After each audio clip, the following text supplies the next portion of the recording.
নমস্কাৰ মই বৈকুণ্ঠ প্ৰিন্সে স্বাগতম জনাইছো আজিৰ অনুষ্ঠান মৰ্নিং লাইভলৈ আৰু মোৰ লগত উপস্থিত আছে এগৰাকী কণ্ঠশিল্পী আমি প্ৰত্যেক দিনাই আপোনালোকৰ মাজলৈ লৈ আহো একোজনকৈ নতুন নতুন অতিথি আৰু আজিৰ আমাৰ এই অনুষ্ঠানৰ অতিথি হৈছে শৰ্মিলা মহন্ত আপোনাক আমি স্বাগতম জনাইছো আমাৰ অনুষ্ঠানৰ মাজলৈ ধন্যবাদ আমি যেহেতু ৰাতিপুৱা সময়ত আমি এটা প্ৰয়াস কৰিছো যে সদায় ভক্তিমূলক গীতেৰে আমাৰ এই অনুষ্ঠানটো আৰম্ভ কৰো যেটো আমাৰ শুভাকাংক্ষী সকলেও ভক্তিমূলক গীত খুবেই ভাল পায় গতিকে আপোনাৰ লগত আজি বহুত কথা পাতিম বহুত নজনা কথা আপোনাৰ পৰা আজি জানিবলৈ চেষ্টা কৰিম কিন্তু তাৰ আগতেই যেহেতু কণ্ঠশিল্পী আমি প্ৰথম গীত এটাৰে আমাৰ অনুষ্ঠানটো আৰম্ভ কৰিব বিচাৰিছো এটি ভক্তিমূলক গীতেৰে আৰম্ভ কৰো যেহেতু ৰাস সমাগত গতিকে এটি শ্ৰীকৃষ্ণৰ নিশ্চয়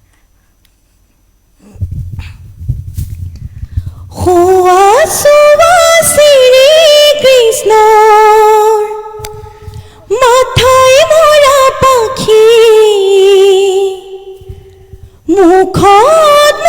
বৰষা মিঠা মিঠা হাঁহি সোৱা শ্ৰী কৃষ্ণৰ মাথায় মৰা পাখি মুখত বৰষা মিঠা মিঠা হাঁহি এক হাতে মোহন বাহি এক হাতে ৰাধা বৃন্দাবনতে চোৱা প্ৰভুৰ কিনো লীলা বৃন্দাবনতে চোৱা প্ৰভুৰ কিনো লীলা সোৱা শ্ৰী কৃষ্ণৰ মাথায় মৰা পাখি মুখত বৰষা মিঠা মিঠা হাঁহি এক হাতে মোহন বাহি এক হাতে ৰাধা বৃন্দাবনতে চোৱা প্ৰভুৰ কিনো লীলা বৃন্দাবনতে চোৱা প্ৰভুৰ কিনো লীলা ধন্যবাদ খুব সুন্দৰ আৰু আমি যেহেতু গান আজি শুনি থাকিম আৰু যিসকল দৰ্শকে এই মুহূৰ্তত আমাৰ অনুষ্ঠানটো চাই আছে তেখেতসকলক আমি ধন্যবাদ জনাইছো আৰু আপুনি যেহেতু এগৰাকী কণ্ঠশিল্পী হিচাপে বহু বছৰ ধৰি এই লাইনটোৰ সৈতে আপুনি জড়িত হৈ আছে আৰু যথেষ্টখিনি আপুনি আগুৱাই গৈছে আপোনাৰ গান যেহেতু বিহুৰ অনুষ্ঠানবিলাকত আমি আপোনাক ছ'চিয়েল মিডিয়া হওক বা টিভিৰ জৰিয়তে আপোনাক আমি দেখিছোঁ গতিকে এই যি আপোনাৰ যাত্ৰা এই যাত্ৰাটো এতিয়ালৈকে কিমানমান বছৰ হৈছে কিমানমান বছৰ বুলি ক'লে আচলতে মই বহুত সৰুৰ পৰাই গীত গাইছোঁ মই যেতিয়া ক্লাছ 3ত আছিলোঁ ক্লাছ 3ত থাকোঁতে তেতিয়া একচুৱেলি প্ৰফেচনেলি গোৱা নাছিলোঁ মই প্ৰফেচনেলি ষ্টাৰ্ট কৰিছোঁ 2015ৰ পৰা মই প্ৰফেচনেলি ষ্টাৰ্ট কৰিছোঁ কিন্তু এনেই কেতিয়াৰ পৰা গান গাইছোঁ সেই কুৱেশ্যনটোৰ এনচাৰটো যদি দিবলগীয়া হয় তেতিয়াহ'লে মই বহুত সৰুৰ পৰা গান গাইছোঁ মই ক্লাছ 3ৰ পৰাই প্ৰথম ষ্টেজত সৰুৰ পৰাই ইয়াৰ ওপৰত মানে চৰ্চা কৰি আহিছে আনুষ্ঠানিক শিক্ষা গ্ৰহণ কৰিছে নে এনে আহি কৰবাত গান দুটামান ৰেকৰ্ডিং কৰি নিজকে কণ্ঠশিল্পী হিচাপে প্ৰতিষ্ঠা কৰাৰ চেষ্টা কৰিছে মই আনুষ্ঠানিক শিক্ষা একেবাৰে গ্ৰহণ নকৰাও নহয় কিন্তু একদম সঁচা কথা ক'বলৈ হ'লে মই ঘৰতে মাহঁতৰ মুখৰ পৰা শুনি শুনি গান শিকিছিলোঁ মানে আপুনি হাৰমনিয়ামৰ লগত গান গাইছে হয় গাইছোঁ মই হাৰমনিয়াম তাবলাৰ লগত গান গাইছোঁ স্কুলে হওক কলেজে হওক আপুনি সেইবিলাকত পাৰ্টিচিপেট হয় হয় কৰিছোঁ মানে মই মোৰ ঘৰখনত সৰুৰ পৰা পাইছিলোঁ এটা সংগীতৰ পৰিৱেশ মোৰ মায়ে খুব ভাল গান গাইছিলে তাৰপিছত মোৰ সৰু মামা তেখেতো খুব জনপ্ৰিয় কণ্ঠশিল্পী আছিলে সুৰেন মহন্ত আৰু মানে মামা আৰু মাৰ পৰাই মই আচলতে অনুপ্ৰাণিত হৈছিলোঁ প্ৰথমতে গান গাবৰ কাৰণে আৰু তেনেকেই মই আজি এইটো ইমানখিনি আহি পাইছোঁ হয় এই যে আপোনাৰ যি যাত্ৰা এই যাত্ৰাত কেতিয়াবা আপুনি সুখ দুখ যথেষ্ট পাইছে আৰু আপুনি এনেকুৱা আপোনাৰ কেতিয়াবা মনত ভাৱ নাহে যে মই ইমান কষ্ট কৰি আছোঁ আজি 4-5 বছৰ মই গানৰ লগত লাগি আছোঁ আৰু নিজেও এটা কেতিয়াবা অনুভৱ হয় যেতিয়া আপোনাক ভিউৱাৰ্ছবিলাকে হওক আপোনাৰ যি শুভাকাংক্ষীসকলে ফোন কৰি কয় ইমান ভাল গান গোৱা বা কিন্তু এনেকুৱা এটা অনুভৱ নহয়নে মোৰ চাৰিওফালে হৰ্ডিংছ লাগক মই এটা য'তেই শৰ্মিলা মহন্ত বুলি কয় ততেই যাতে মানুহে চিনি পাওক এনেকুৱা এটা ভাৱ আচলতে পুহি ৰাখে সকলোৱে তেনেকুৱা কিবা পুহি ৰখা হৈছে নেকি মনত আচলতে সেই চিন্তাটো সকলোৰে থাকে তেনেকৈ মোৰো আছে মানে মই এইটো বিচাৰোঁ যে মোক এদিন সকলোৱে চিনি পাওক আৰু যেতিয়া টিভিটো অন হয় মোৰে গান বাজক এনেকুৱা কিছুমান ভাৱ মনলৈ আহে সেইটো সকলোৰে আহে স্বাভাৱিক কথা যিহেতু এইটো লাইনত আছোঁ মই বহুত আশা আছে মানে গানক লৈ কাৰণ গানটোক লৈ জীয়াই আছোঁ গানৰ কাৰণেই জীয়াই আছোঁ আৰু এইটো যেতিয়া ধৰক আমি মইতো ষ্টেজ পাৰফৰ্মাৰ হয় যেতিয়া আমি যিকোনো মঞ্চত সংগীত পৰিৱেশন কৰিবলৈ যাওঁ তেতিয়া যেতিয়া দৰ্শকবিলাক আমাৰ কাৰণে ৰখি থাকে মোৰ কাৰণে ৰখি থাকে এইটো মোৰ কাৰণে সঁচাকৈ খুব এটা মানে খুব ডাঙৰ স্মৃতি আচলতে তাৰপিছত আৰু যেতিয়া মানে কোনোবা এজনে ফোন কৰিলে কিছুমানে হয় আপুনি এইটো ঠিকে ক'লে বহুতে ফোন কৰে যে সবচে দুখ লাগে যেতিয়া কয় যে বা তোমালোকতকৈ পিছত ইণ্ডাষ্ট্ৰীত অহা মানুহে বহুত ওপৰলৈ গুচি গ'ল তুমি কি কৰি আছা মই তেতিয়া এটা কথাই কওঁ যে মই বেছি ওপৰলৈও যাব নিবিচাৰোঁ কিন্তু এইটোৱে বিচাৰোঁ যে মানুহে মোক চিনি পাওক আৰু আজি যিখিনি আছোঁ সেইখিনি লৈ কিন্তু মই সুখী হয় আচলতে সুখবিলাক তেনেকেই মানুহে বিচাৰি পোৱা যায় আৰু বহুত কথা পাতিম কি কাৰণে এই লাইনটোৰ লগত এতিয়াও জড়িত হৈ আছে বা কিমান দূৰ আপুনি আগুৱাই গৈছে বা কেনেকৈ আপোনাৰ এই লাইনটোৰ সৈতে জড়িত হ'ল সকলো কথা পাতিম কিন্তু যিহেতু কণ্ঠশিল্পী গতিকে আপোনাৰ পৰা আমি এই মুহূৰ্তত যদি এটা সুন্দৰ গান শুনিব পাৰোঁ দৰ্শকসকল যিহেতু চাই আছে নিশ্চয় এটি নিজৰ গীত গাওঁ যিটো গীতেৰে মোৰ পৰিচয় আজি যিটো গীতৰ পৰা মানুহে মোক শৰ্মিলা মহন্ত বুলি অলপ হ'লেও মানুহে মোক চিনি পাইছে জুবিনাৰ অলপ বুলি নহয় মই যদি আপোনাক কওঁ আপোনাৰ যি বিহুৰ সময়ত যদি মই আপোনাৰ ফেচবুকতে পাওঁ প্ৰায় অনুষ্ঠানবিলাকত আপোনাক দেখোঁ আমিও ফোন যোগে সংযুক্ত হ'লে আপুনি অনুষ্ঠানত আছে গতিকে সেই শুভাকাংক্ষী যিসকল আপোনাৰ পিয়ৰ শুভাকাংক্ষী বুলি ক'ব সৎ হৃদয়ৰ শুভাকাংক্ষী কিছুমান আছে গতিকে তেওঁলোকে আপোনাৰ কাৰণে বাট চাই থাকে আজি এই অনুষ্ঠানটো যদি তেওঁলোকে চাই আছে নিশ্চয় তেওঁলোকে মনত অকণমান সাহস আৰু ভাল পাব যে আমাৰ ভাল লগা কণ্ঠশিল্পীগৰাকীয়ে গান গাই আছে গতিকে অকণমান এটা গান গাম তাৰপিছত আকৌ কথা পাতিম নিশ্চয় এটি নিজৰ গীত গাওঁ এবাৰ মায়ঙৰে বেজ 2016ত কৰিছিলোঁ জুবিনদাৰ মই গীতটো গাইছিলোঁ আৰু সেই গীতটো ৰাইজে খুব ধুনীয়াকৈ আঁকোৱালি লৈছিলে সেই গীতটো গাইছোঁ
ধন্যবাদ খুব সুন্দৰ খুব ভাল লাগিলে যেহেতু বিয়াৰ কথা ওলাইছে প্ৰেম সকলোৰে জীৱনত প্ৰেম থাকে কাৰোবাৰ ঘাত কাৰোবাৰ প্ৰতিঘাত কোনোবাই প্ৰেমক লৈ সফল হৈ যায় আৰু কোনোবাই বিফল হৈ নিজৰ জীৱনটো কেতিয়াবা বৰ কষ্টকৰ হৈ পৰে তাৰ মাজতে কণ্ঠশিল্পীও বিভিন্ন ঠাইলৈ ঘূৰি ফুৰা যায় প্ৰেম বৰ্তমান সময়ত বা যোৱা দিনবিলাকত বহুত ডাঙৰ এটা কুৱেশ্যন আচলতে হয় আপুনি ঠিকেই কৈছে প্ৰেম সকলোৰে জীৱনত হয় মোৰো হৈছিলে কিন্তু বৰ্তমান নাই কেতিয়াবা দুখ অনুভৱ হয়নে নিজৰ প্ৰেম নাই দুখ আচলতে অনুভৱ নোহোৱা নহয় কেতিয়াবা খুব দুখ লাগে কিন্তু কৰিছোঁ ন এটা সময়ত সেইকাৰণে এতিয়া ভাবোঁ যে এতিয়া যেনেকৈ আছোঁ সুখী আছোঁ সেইটোৱে যে জীৱনত এই সুখ দুখবোৰৰ মাজতেই জীৱন আৰু কেতিয়াবা হয়তো নিজেও ভাগি পৰা যায় বা ছোৱালী এজনীক বা কণ্ঠশিল্পী এজনীক সততে মানুহে ক'বলৈ সুবিধা পায় যে কিন্তু সেই গোটেই যিটো পৰিক্ৰমা সেই বস্তুখিনি চাই নলয় আমাৰ লাইনটোত যিহেতু ময়ো এজন অভিনেতা মই এই লাইনটোৰ লগতে জড়িত আপোনালোক বিভিন্ন ঠাইলৈ ঘূৰি ফুৰিব লগা হয় ৰাতি কোনোবা গাড়ীত আহিব লগা হয় কাৰোবাৰ প্ৰগ্ৰেম কৰি ৰাতি দেৰি হৈ যায় সেইবোৰৰ কাৰণে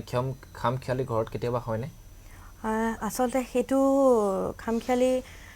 বুলিবলৈ মই আজিলৈকে পোৱা নাই কাৰণ মোৰ মা দেউতাই মোক বহুত বিশ্বাস কৰে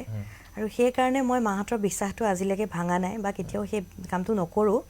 আৰু সেইকাৰণে আচলতে মই বহুত সেই ক্ষেত্ৰত লাকি হ'ব লাগিব আচলতে কাৰণ মই সেই ছাপৰ্টটো ঘৰৰ পৰা পাইছোঁ মা দেউতাই মোক বহুতখিনি বিশ্বাস কৰে আজি মই 5 বছৰ হ'ল গুৱাহাটীত অকলে আছোঁ অকলে ষ্ট্ৰাগল কৰি আছোঁ আৰু সেই মাহঁতৰ ছাপৰ্টটো পাইছোঁ কাৰণে চাগে মই এইখিনি আজি কৰিব পাৰিছোঁ নিশ্চয় ৰাতি যে প্ৰগ্ৰেমবোৰ হয় কেতিয়াবা ক'ৰবাত কাজিয়া হয় কোনোবাই কেতিয়াবা বেয়াকৈ কয় কোনোবাই আপোনাৰ ভাল গান এটা গাই থাকিলেও আপোনাক পটককৈ মঞ্চৰ তলৰ পৰা বেয়াকৈ কৈ দিয়ে সেই কথাবোৰে কেতিয়াবা আঘাত দিয়েনে খুব বা এনেকুৱা এটা পৰিৱেশৰ সৃষ্টি হয়নে যে আপুনি মানে কিছুমান মানুহ ধৰক কিছুমান কমিটিত আমি টিভিৰ শ্ব'বিলাকত দেখোঁ কিছুমানে যথেষ্ট বেড বিহেভ কৰে কিন্তু ভাল বিহেভ কৰাৰ তুলনা যথেষ্ট বেছি তাৰ মাজত 100 জনৰ ভিতৰত এজনে কেতিয়াবা বেয়া ব্যৱহাৰ কৰে কেতিয়াবা তেনেকুৱা দুখ অনুভৱ হয়নে যে নাহোঁ আৰু এই লাইন বাদ দিলোঁ আৰু গানেই নেগাওঁ লাগিলে কেতিয়াবা হয় মই ঠাইটুকুৰ নাম নকওঁ বাৰু ক'ৰবাত এনেকুৱাও হয় যে পইচা যিমানটো আপোনাক দিম বুলি মাতি নিয়ে সেই পইচাখিনি দিবলৈ তেওঁলোকে সৰ্বশেষত অমান্তি হয় কেতিয়াবা ময়ো এইটো অসুবিধাৰ সন্মুখীন হৈছোঁ নাম নকওঁ যোৱা বছৰে আছিলে জেগাটোত মই গ'লোঁ গৈ পোৱাৰ পিছতে একচুৱেলি মোৰ গৈ পাওঁতে অলপ দেৰি হৈছিলে সেইটো মই নকওঁ কাৰণ সেইদিনা মোৰ 2খন শ্ব' আছিলে অলপ মানে 10 কিলোমিটাৰমান ডিষ্টেঞ্চত মোৰ 2খন শ্ব' আছিলে তাৰ প্ৰথম শ্ব'খন কৰিলোঁ তাৰপিছত ছেকেণ্ড হাফৰ শ্ব'খনত মোৰ টাইমিং দিছিলে 12টা বজাত আৰু কিন্তু মই চাগে গৈ পালোঁ 1 বজাতে মই গৈ পাইছোঁ কিন্তু যেতিয়া ইমানো বিশেষ অসুবিধা হোৱা নাছিলে কাৰণ মোৰ লগত সেইখন শ্ব'ত এজন মেল ছিংগাৰ আছিলে মই তেখেতক ফোন কৰি কৈ দিলোঁ যে তুমি উঠি দিয়া মই গৈ পেলাই মই গামগৈ তাৰপিছত তেখেত ষ্টেজত উঠি চাগে ছেকেণ্ড গানটো গাইছে তেনেকুৱাতে মই গৈ পালোঁ ঠিকে আছে তাৰপিছত মই গালোঁ মই গোটেইখিনি শ্ব'খন ধুনীয়াকৈ হৈ গ'ল কিন্তু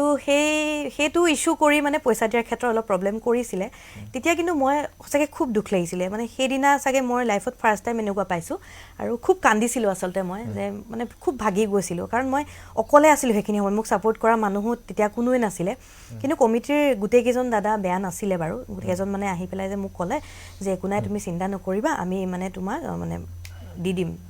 পে'মেণ্টটো কৰি দিম কিন্তু এতিয়া মানে তুমি এইটো লৈ পেলাই গুচি যোৱা নহ'লে বহুত জেং হ'ব কাৰণ ৰাতি চব ঠাইতে মানুহবিলাকে ভাল অৱস্থাত নাথাকে ন কিছুমানে মানে নিচা বস্তু খায় সকলো মানুহ একেই নহয় সকলোৰ মনবোৰ একেই নহয় একদম নহয় গতিকে এনেকুৱাও থাকে ক'ৰবাত আপুনি প্ৰগ্ৰেম এটা কৰি আছে বেলেগ এটা পাৰ্টিয়ে বেয়া পাবও পাৰে একদম 100% তেনেকুৱা কৰি দিয়ে তেনেকুৱা হয় গতিকে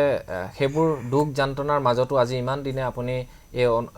লাইনটোৰ সৈতে জড়িত হৈ আছে ভাবেনে কেতিয়াবা আপোনাৰ হৰ্ডিংছ অসমৰ বিভিন্ন ঠাইত লাগিব বা আপুনি সুস্থ মানসিকতাৰে উচ্চ শব্দ শৈলীৰে গান কৰি আজিৰ ডেটত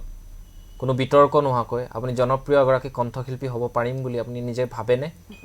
সেইটো মানে বিতৰ্কত মই কেতিয়াও সোমাব নিবিচাৰোঁ মই সদায় সৎ পথেৰে আগুৱাই যাব বিচাৰোঁ আৰু মই বিতৰ্কত সোমাবলৈ আচলতে বহুত বেয়া পাওঁ মানে কোনোবাই মোক এনেকুৱা কিছুমান কথা কয় যিবিলাক কথা মানে মই যদি ৰাজহুৱা কৰোঁ বহুত ডাঙৰ এটা কণ্ট্ৰভাৰ্চি হ'ব গতিকে মই সেইটো আজিলৈকে কৰা নাই বা কেতিয়াও নকৰোঁ কাৰণ মই কাৰো বেয়াটোও নিবিচাৰোঁ কিন্তু সেইটো আপুনি যেনে ক'লে যে চবতে হৰ্ডিং লাগক সেইটো হয় সেইটো মোৰ আশা আছে যে চবেই মোক চিনি পাওক মানে এতিয়া যিখিনিয়ে চিনি পায় বহুতে এতিয়াও চিনি পায় কিন্তু যিখিনি এতিয়া নাপায় তেওঁলোকেও মোক জানক সেইটোৱে বিচাৰোঁ মই হয় কথা পাতি থাকিম তাৰ মাজত আমি এতিয়া আপোনাৰ যেহেতু বিয়াৰ কথা ওলাইছিলে যদি বিয়া গীত এটা অকণমান দুলাইন যদি গুণগুণাই দিওঁ বা নাগালেও একো কথা নাই ঠিক আছে মই গাইছোঁ বাৰু বিয়া নাম বহুত দিন গোৱা নাই বাৰু কিন্তু যেতিয়া কলেজত পঢ়িছিলোঁ কম্পিটিশ্যন কৰিছিলোঁ আৰু মায়ে শিকাইছিলে যেহেতু লকডাউনত বহুত বিয়া ৰখি গৈছে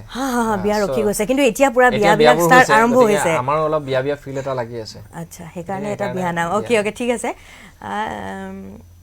ঠিক আছে মানে কইনাজনী নোৱাই অনাৰ পিছত গাই আৰু সেইটো অলপমান মানে পাহৰিছোঁ ইমান মনত নাই অলপমান গাইছোঁ দুলাইন গা ধুই উঠিয়ে মাক সুধিলে ঐ ৰাম কি সাজ পিন্ধিব পাৰি হে সাতে শুকোৱা মুঠিতে লুকোৱা ঐ ৰাম সেই সাজ পিন্ধিব পাৰি হে খুব সুন্দৰ গানটো শুনিলে আচলতে এটা কাৰণেই গাই পেলাই শুনাবলৈ কৈছোঁ যে অৰিজিনেল যিটো মানুহৰ সুৰ সেই সুৰটো যাতে মানুহে শুনক সেইকাৰণে আপোনাক আমি ইনষ্ট্ৰুমেণ্টৰ সহায়ত নিদিয়াকৈ এনেকৈ গাবলৈ ৰাইজে যাতে বুজি পায় যে তেওঁ কষ্ট কৰি আছে তেওঁ গান সুৰ ভাল তেওঁ ভৱিষ্যতে আগুৱাই যাব পাৰিব আজিকালি কি হয় এই বিয়ানামবিলাক আমি আচলতে হেৰুৱাই পেলোৱা নিচিনা হৈছে হয় নহয় আজিকালিতো বিয়াত আমি বিয়ানাম শুনিবই নাপাওঁ কিন্তু ডিজে বাজে বা আমাৰ কিছুমানে মিউজিকেল শ্ব' কিছুমান পাতে কিন্তু সেইবিলাক যেতিয়া আমি সৰুতে বিয়াবিলাকত বিয়ানাম শুনিছিলোঁ সেইবিলাক দিন বহুত ভাল দিন আছিল বুলি মই ভাবোঁ আৰু খুব ভাল লাগিছিলে আৰু সেই হিচাপে আমিও পাহৰিছোঁ আজি কি গালোঁ নাজানো আৰু ভুলে শুদ্ধে অলপ গাই দিছোঁ এইবোৰ আচলতে মই ভাবোঁ যে এইবোৰ চৰ্চা সদায় থাকিব লাগে চৰ্চা থাকিলে আমাৰ এই যিবোৰ কলা কৃষ্টি সংস্কৃতিবোৰ আমি যদি আগুৱাই নিনো কোনে আগুৱাই নিব বাৰু যি নহওক আমি কথা পাতিলোঁ বহুতখিনি কথা পাতিছোঁ আকৌ এটা আমি গানৰ মাজলৈ যদি আপুনি যাব পাৰোঁ এইবাৰ এটি হিন্দী গীত গাওঁ নিশ্চয় ঠিক আছে এবাৰ এটি হিন্দী গীত গাইছোঁ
খুব সুন্দৰ